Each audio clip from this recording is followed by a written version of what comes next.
में बहुत जल्द ही तमाम खुशियां आने वाली है, ऐसी खबरें दी गई हैं प्रदेश अध्यक्ष विक्रम सिंह के द्वारा। उन्होंने बताया है कि उनकी मुलाकात हाल फिलहाल में शिक्षा मंत्री संदीप सिंह के साथ साथ तमाम अधिकारियों और मंत्रियों से हुई है, जिसमें ये चीजें निकलकर सामने आई है कि बहुत जल्द ही उत्तर प्रदेश के अनुदेशकों की समस्याएं हल होती हुई नजर आएंगी और खास करके आर्थिक तंगी जो है इनकी वो भी दूर होती हुई नजर आएगी। तमाम चीजें इस वक्त पर चर्चा में है और अब अनुदेशकों की बारी आ चुकी है कि उनकी समस्याएं हल हो जाएं। वैसे भी अनुदेशकों ने एक लंबा संघर्ष किया है, लगातार शासन प्रशासन की पैरवी की है और प्रदेश अध्यक्ष विक्रम सिंह आए दिन राजधानी लखनऊ पहुंचते थे और बार बार अधिकारियों से ये निवेदन करते थे कि अब उनकी समस्याओं का हल हो जाए और अब अनुदेशकों के जो अथक प्रयास थे उनका फल इन्हें मिलने वाला है, क्योंकि इन्हीं अनुदेशकों ने बारिश के महीने में लगभग 4 से 5 दिनों तक परियोजना भवन के बाहर प्रदर्शन किया। हालात काफी ज्यादा बिगड़े, लेकिन इन्होंने अपने मनोबल को टूटने नहीं दिया, लगातार प्रदर्शन करते रहे और कार्यनीति उस वक्त पे भी जारी हुई थी, लेकिन कुछ बदलाव के कारण शासनादेश जारी नहीं हो पाए और अब सभी चीजें काफी ज्यादा सुनिश्चित हो चुकी हैं। जब विक्रम सिंह राजधानी लखनऊ सोमवार को पहुंचे तो उन्होंने मुलाकात की शिक्षा मंत्री संदीप सिंह से और तमाम अधिकारियों से। परियोजना भवन पहुंचकर भी तमाम अधिकारियों से मुलाकात की। एमएलसी श्रीचंद शर्मा उस वक्त पर उनके साथ मौजूद थे और इसी के साथ 7 जून को उन्होंने मुख्यमंत्री योगी आदित्यनाथ से भी मुलाकात की थी और ये जो इतने सारे अथक प्रयास हुए, इन सभी प्रयासों का अब फल इन अनुदेशकों को मिलने वाला है। बहुत जल्दी अनुदेशकों और शिक्षा मित्र दोनों की ही समस्याओं का हल होता हुआ नजर आएगा और खास करके ऑटो रिन्यूअल को लेकर कभी भी आदेश जारी हो सकता है। अंतरजनपदीय स्थानांतरण को लेकर भी बातचीत हुई, 14 सीएल को लेकर भी बातचीत हुई है और आर्थिक तंगी भी इन अनुदेशकों की जल्दी दूर होती हुई नजर आएगी। फिलहाल जो हाल फिलहाल में मुलाकात हुई है उसको लेकर विक्रम सिंह ने क्या कुछ कहा है, आप भी सुनिए। विक्रम जी, आपका हमारे चैनल अटल टीवी पे बहुत बहुत स्वागत है। जी मैडम, बहुत बहुत धन्यवाद, आभार आपका। विक्रम जी, जैसा कि देखने को मिल रहा है कि लगातार आप राजधानी लखनऊ पहुंच रहे हैं और शासन प्रशासन से मुलाकात करना, इस वक्त पर मुलाकातों का दौर भी देखा गया है कि काफी ज्यादा तेज हुआ है। तो मैं आपसे जानना चाहूंगी, जो आपकी हाल फिलहाल में मुलाकात हुई है उसमें क्या कुछ निकलकर सामने आ पाया है? जी, अभी सोमवार को परसों हम लोग की मुलाकात माननीय बेसिक शिक्षा मंत्री जी से सर्वप्रथम हुई। जी, हमारे अभिभावक संरक्षक सदस्य विधान परिषद आदरणीय श्री श्रीचंद शर्मा जी के नेतृत्व में जी, हम लोग माननीय बेसिक शिक्षा मंत्री जी से मुलाकात किए जी, और काफी मुद्दा, जो सबसे बड़ा मुद्दा है आर्थिक मुद्दा, इस पे बड़ी विस्तृत मंत्री जी बड़े खुलकर पहली बार इस प्रकार से बोल रहे थे जी, कि आप लोग का मानदेय बिल्कुल बढ़ेगा, 100% बढ़ेगा जी, और आप लोग निश्चिंत रहिए, शासन प्रशासन के साथ रहिए, शासन प्रशासन के आदेश निर्देश का पालन करिए।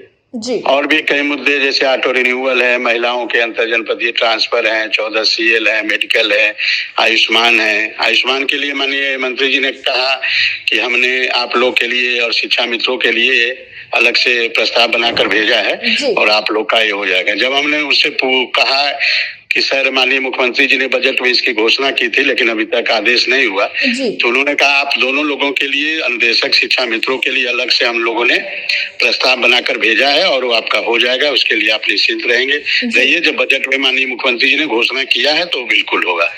उसके बाद ऑटो रिन्यूअल पे चूंकि हम लोगों से पहले माननीय हमारे जो अभिभावक संरक्षक हैं आदरणीय एमएलसी साहब, उनकी पहले मुलाकात हुई थी, फिर हम लोग की उन्होंने मुलाकात कराई, तो उन्होंने भी जो नवीनीकरण जो हम लोग का प्रत्येक वर्ष होता है, जी, जी, तो इसके बारे में जो कमियां हैं, प्रधानाध्यापकों के द्वारा शोषण, बेगारी, तरह तरह के धमकी देने कि तुम्हारा नवीनीकरण नहीं होगा, इन सब सारी बातों को माननीय एमएलसी साहब ने बताया जब माननीय मंत्री जी को।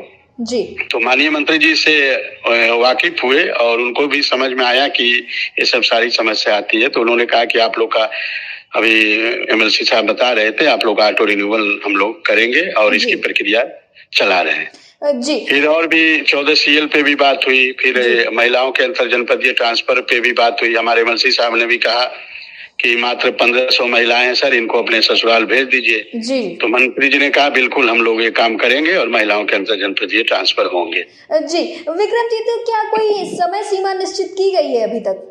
अब समय सीमा तो नहीं निश्चित है, लेकिन उन्होंने कहा है कि जल्दी माननीय मुख्यमंत्री जी आप लोग के आर्थिक समस्या का समाधान करेंगे और बाकी जो समस्या है उसको हम लोग मिलजुल के जल्द से जल्द इसको आदेश जारी कराएंगे। जी, विक्रम जी, जैसा कि लगातार आप लोगों की शासन प्रशासन के साथ बातचीत होती रहती है और आपका काफी लंबा जुड़ाव भी रहा है, क्योंकि कुछ भी होता है अधिकारियों से, तमाम नेताओं से आपकी मुलाकात होती है, तो आपको क्या लग रहा है कि आखिर क्या कुछ चीजें हो सकती है? क्योंकि सकारात्मकता तो बनी हुई है, लेकिन आपकी लगातार बातचीत होती आई है, तो आपके हिसाब से क्या कुछ हो सकता है? नहीं, बिल्कुल, मैं तो एकदम 100% हम एकदम इस चीज से वाकिफ हैं जी। कि अनुदेशकों का भला होगा और बहुत जल्द भला होगा। काफी कुछ समस्याएं जो है, सबसे बड़ी समस्या आर्थिक समस्या है, इसका भी समाधान होगा, क्योंकि 7 जून को हमारी मुलाकात माननीय मुख्यमंत्री जी से भी हुई थी। माननीय जी, जी। मुख्यमंत्री जी ने भी कहा कि हम आप लोग के लिए ऐसा सिस्टम बना रहे हैं, मैकेनिज्म बना रहे हैं कि आप लोग को बार बार डिमांड न करना पड़े जी। और हर साल आपकी बढ़ोतरी हो और अच्छा करेंगे, जल्द करेंगे। माननीय मुख्यमंत्री जी ने भी कहा था। जी विक्रम जी, तो क्या अभी इस वक्त पर कोई अगली मुलाकात आप लोगों की प्रस्तावित है या फिर अभी थोड़ा इंतजार करेंगे? नहीं, उसी दिन माननीय बेसिक शिक्षा मंत्री जी से मुलाकात के बाद हम लोग निदेशालय गए और वहाँ शिक्षा निदेशक बेसिक आदरणीय प्रताप सिंह बघेल सर से भी मुलाकात हुई। आदरणीय कंचन वर्मा जो महानिदेशक है उनसे भी मुलाकात हुई। फिर जो गणेश सर सीआरटी के निदेशक है उनसे मुलाकात हुई। अनुदेशक पटल देख रहे हैं, सुनील पटेल सर से मुलाकात हुई। सब लोगों से मुलाकात हुई और एक चीज निकल के आ रही है कि हर जगह मीटिंग में अनुदेशकों की चर्चा काफी चल रही है। अनुदेशकों की समस्या का समाधान, आर्थिक समस्या से लेकर सारी जो समस्याएं, चाहे वो 14 CL हो, महिलाओं का अंतर जनपदीय ट्रांसफर हो, ऑटो रिन्यूअल है, इन सब पे बातचीत चल रही है। और जल्द से जल्द ऑटो रिन्यूअल का तो आदेश कभी भी आ सकता है, क्योंकि जब हम लोग उस दिन प्रताप सिंह बघेल सर से मिले तो उन्होंने कहा कि हमने भी अपनी सहमति इस पे दे दी है और ऑटो रिन्यूअल का आदेश आप लोग का जल्द आ जाएगा। तो बहुत सी चीजें चल रही है। अब चूंकि जानते हैं लगना पड़ता है और बिना लगे कुछ होता नहीं है, तो हम लोग का लगातार प्रयास और पैरवी चल रहा है। और सबसे बड़ी बात है कि हम लोग को ऐसे अभिभावक संरक्षक आदरणीय श्री चंद्र शर्मा जी जैसे निस्वार्थ रूप से हम लोग की मदद कर रहे हैं, क्योंकि हम अनुदेशक उनको वोट भी नहीं दे पाएंगे, हम शिक्षा मित्र उनको वोट भी नहीं दे पाएंगे, फिर भी वो जिस प्रकार से हम लोग के लिए प्रयास कर रहे हैं, इसके लिए मेरे पास कोई शब्द नहीं है। जी विक्रम जी, ऑटो टीवी से जुड़ने के लिए धन्यवाद। जी नमस्ते।